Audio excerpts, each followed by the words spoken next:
2024 లేదా 25లో డిగ్రీ లేదా బీటెక్ చదివారా? సాఫ్ట్‌వేర్ జాబ్ కోసం ఎదురు చూస్తున్నారా? అయితే కోడ్ జ్ఞాన్ 100 డేస్ కోర్సులో చేరండి. జాబ్ సాధించండి.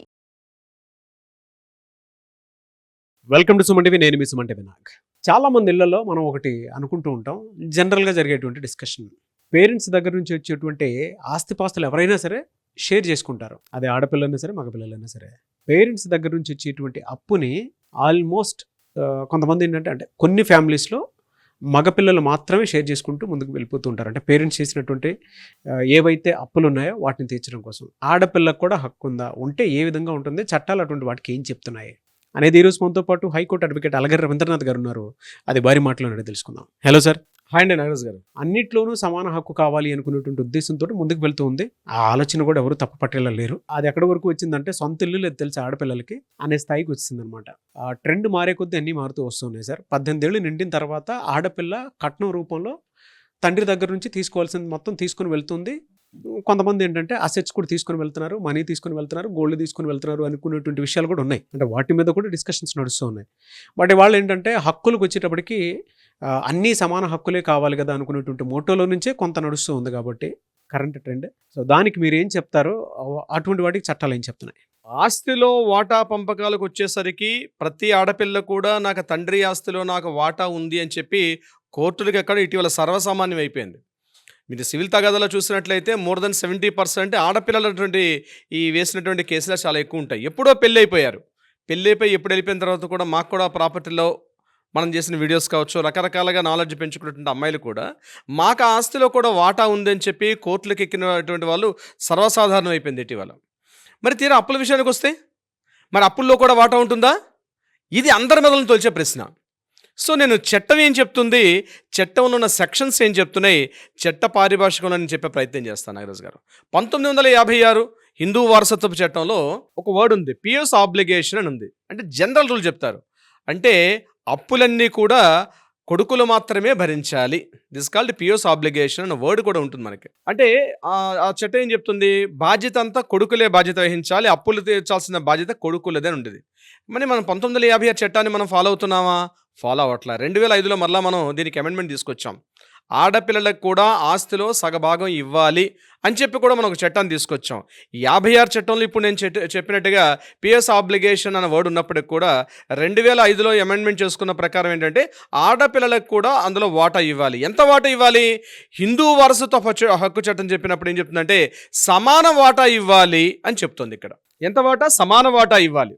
అంటే సపోజ్ ఒక 100 భాగాలు ఉంటే నలుగురు ఉంటే తల్లికి కూడా ఒక భాగం తీస్తే 25, 25, 25, 25 ఈక్వల్ భాగాలు పెంచాలి, ఈక్వల్ భాగాలుగా పార్టిషన్స్ చేసుకోవాలి అని చెప్తానే చట్టాలన్నీ కూడా. మొట్టమొదటిగా ఇది మన రాష్ట్రం అప్పుడు ఉమ్మడి ఆంధ్రప్రదేశ్ దీన్ని మొట్టమొదటిగా ఎన్టీ రామారావు గారి టైంలో దీన్ని చట్టంగా చేస్తే, దాని తర్వాత పక్కన ఉన్న కర్ణాటక, తమిళనాడు రాష్ట్రాలు చట్టంగా చేసుకునే మొట్టమొదటిగా ఉమ్మడి రాష్ట్రం ఏంటి మన ఆంధ్రప్రదేశ్, తెలుగు రాష్ట్రాలే మొట్టమొదటిగా దీన్ని చట్టంగా చేశారు. ఆడపిల్లలకు హక్కు ఇవ్వాలని చెప్పి చట్టం.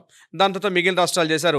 కానీ 2005లో దేశవ్యాప్తంగా కేంద్రం చట్టం చేశారు, ఆడపిల్లలకు సమాన వాటా ఇవ్వాలి అని చెప్పి 2005లో అమెండ్మెంట్ ద్వారా చేశారు. సో ఇది ఇప్పుడు క్లియర్. సో మనం ఏం ఫాలో అవ్వాలన్నా ఈ 2 చట్టాలే ఫాలో అవ్వాలి. ఆడపిల్లలకి ఆస్తి హక్కు చట్టాల విషయం మీదకి వచ్చేసరికలా ఈ 2005 చట్టాన్ని మనం ఫాలో అవ్వాలి.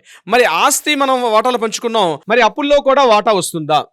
దీన్ని మనం 4 రకాలుగా డివిజన్ చేసి మాట్లాడుకోవాలి నాగరాజు గారు. ఫస్ట్ పాయింట్ ఇంటెస్టేట్ ప్రాపర్టీ అంటారు. ఇంటెస్టేట్ ప్రాపర్టీ అంటే 2 రకాలుగా ఉంటుంది. అంటే తండ్రి తన సంపాదించుకున్న ఆస్తి ఏదైతే ఉందో ఆస్తి వీలునామా రాయకుండా చనిపోయాడు అనుకోండి, అటువంటి ప్రాపర్టీని ఇంటెస్టేట్ ప్రాపర్టీ అంటారు. ఇంటెస్టేట్ ప్రాపర్టీని ఎట్లా అయితే మనం విభజించుకుంటారో, పిల్లల పార్టిషన్స్, 2 పిల్లలు ఉన్నారు, ఒక అమ్మాయి ఒక అబ్బాయి ఉన్నారు, తల్లి ఉంది, అటువంటిప్పుడు ఆ ప్రాపర్టీని మొత్తం కూడా 3 భాగాలుగా సమానంగా పనిచేసుకుంటారు. ఇది ఇంటెస్టేట్ ప్రాపర్టీ. మరి ఇక్కడ అప్పు ఉందని నేను ఒక ఎగ్జాంపుల్ ద్వారా మీకు చెప్తే అర్థమవుతుంది క్లియర్గా. ఉదాహరణకి 40 లక్షల రూపాయల ప్రాపర్టీ ఉంది, 10 లక్షల రూపాయల అప్పు ఉంది. ఈ 10 లక్షల రూపాయలు ఏదైతే అప్పు ఉందో ఈ 10 లక్షల రూపాయలు ఎలా తీర్చాలి? ఉదాహరణకి ఆ తండ్రి ఆ ప్రాపర్టీ మీద అప్పు చేసో, అంటే పిల్లల చదువుల కోసం, ఎడ్యుకేషన్ కోసం అని చెప్పి దీనికోసం అని చెప్పి చేసినట్లయితే ఆ ప్రాపర్టీని అట్లానే పెట్టి ఈ అప్పు ఏదైతే ఉందో, ఒకవేళ అమ్మాయి కూడా జాబ్ చేస్తుంటే అమ్మాయి యొక్క పర్సనల్ ఇన్కమ్ నుంచి మాత్రం రీపే చేయాల్సిన అవసరం లేదు. ఇది క్లియర్గా గుర్తుపెట్టుకోవాలి. మరి ఎక్కడి నుంచి డివిజన్ చేయాలి అంటే ప్రాపర్టీ నుంచి మాత్రం అమ్మాయి తీయాలి. అంటే తనకి ఏదైతే భాగం వచ్చిందో ఆ భాగంలో ఉన్నటువంటి వాటా నుంచి మాత్రమే 10 లక్షల రూపాయల వాటా వస్తే 10 లక్షల రూపాయల్లో కూడా 3 భాగాలు చేసినట్లయితే 3 భాగాల్లో 3.33 భాగం వస్తే ఆ 3.33 లక్షల అప్పు ఉంటే ఆ అప్పును కూడా ప్రాపర్టీ మీద ఆమె తీర్చాలి తప్పించి తన సంపాదించుకున్నటువంటి తన ఇన్కమ్ మీద కానీ లేకపోతే తన హస్బెండ్ యొక్క ఇన్కమ్ నుంచి కానీ ఆమె రీపే చేయాల్సిన అవసరం లేదు. ఒకవేళ ఆమె రీపే చేయమని చెప్పి ఆ కుటుంబ సభ్యులు కానీ ఫోర్స్ చేసినట్టయితే ఆమె కోర్టును ఆశ్రయించే అవకాశం కూడా ఉంటుంది. ఇది నెంబర్ 1 పాయింట్. దీన్ని ఇంటిస్టేట్ ప్రాపర్టీ అంటారు. రెండవది వీలునామా ద్వారా వచ్చినటువంటి ప్రాపర్టీ. అంటే ఒక ప్రాపర్టీ ఉంది, ఆ తండ్రి తన సంపాదించుకున్న స్వార్జితమైన ప్రాపర్టీని ఒక కొడుకుకు మాత్రం రాసించారు, ఆడపిల్లలకు మాత్రం ప్రాపర్టీ రాయలేదు. అటువంటి సందర్భాల్లో ఆయన యొక్క స్వార్జితమైన ఆస్తి కాబట్టి ఈ అమ్మాయి ఆ యొక్క వీలునామాని ఛాలెంజ్ చేసే అవకాశం లేదు. ఎందుకంటే బతుకున్నప్పుడు తండ్రి రిజిస్ట్రేషన్ చేసుకున్నాడు, సాక్ష్యంతకాలు ఉన్నాయి, ఆ ప్రాపర్టీ ఈజ్ ద వ్యాలిడ్. కాబట్టి ఇక్కడ ఆ ప్రాపర్టీ వాల్యూ ఇందాక మనం అనుకున్నట్టుగా 40 లక్షల రూపాయల ప్రాపర్టీ ఉంది, 10 లక్షల రూపాయల అప్పు ఉంది. సో ఈ అమ్మాయికి ప్రాపర్టీ రాలేదు, అప్పు కూడా రాలేదు. కాబట్టి ఆ 10 లక్షల రూపాయల అప్పును కూడా ఆ అబ్బాయి మాత్రమే తీర్చాల్సిన అవసరం ఉంటుంది. ఎందుకంటే ఈ అమ్మాయికి ఆస్తి రాలేదు, అప్పు కూడా రాలేదు. కాబట్టి దాన్ని తీర్చాల్సిన అవసరం ఆ అమ్మాయికి ఎట్టి పరిస్థితిలో ఉండదు. ఇది వీలునామా రాయకుండా కానీ తండ్రి చనిపోతే.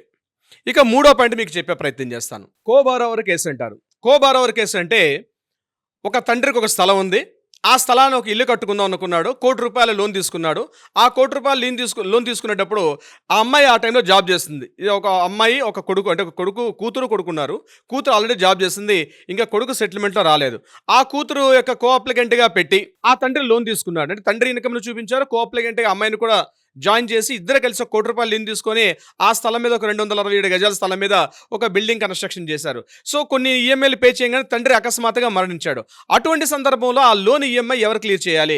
ఎప్పుడైతే కో అప్లికెంట్గా కో-బారోవర్గా ఎవరైతే అప్లికెంట్ ఉన్నారో అతను ఆ అమ్మాయి మీద మాత్రమే పూర్తిగా తీర్చమని చెప్పి బ్యాంకర్స్ ఫోర్స్ చేస్తారు తప్పించి ప్రాపర్టీ ఉంది కాబట్టి డివిజన్ చేసుకున్నారు చేయమని చెప్పి ఆ అబ్బాయిని ఫోర్స్ చేసే అవకాశం అయితే లేదు.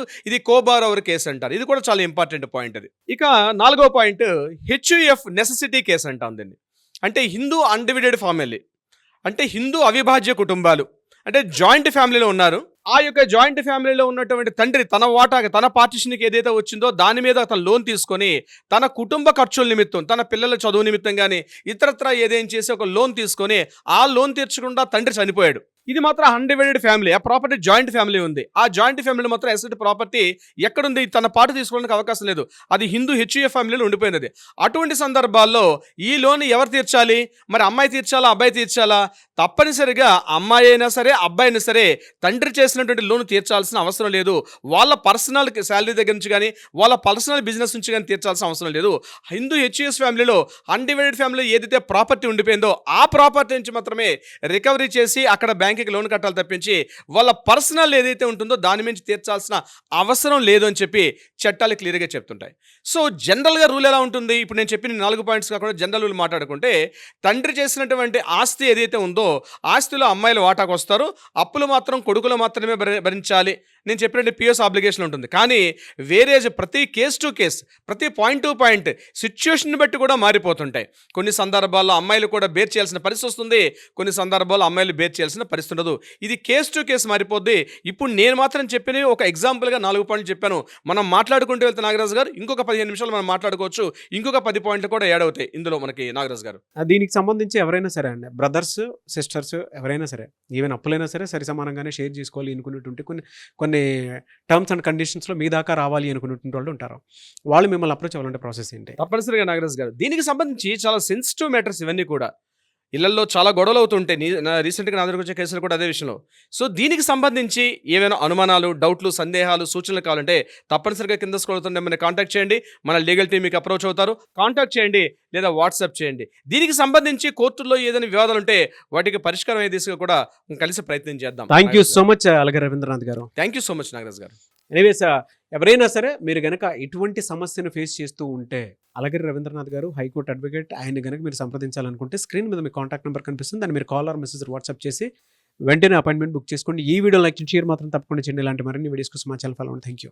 సుమన్ టీవీలో మీ పర్సనల్ అండ్ బిజినెస్ ప్రమోషన్స్ కోసం కింది నెంబర్కి కాంటాక్ట్ చేయండి.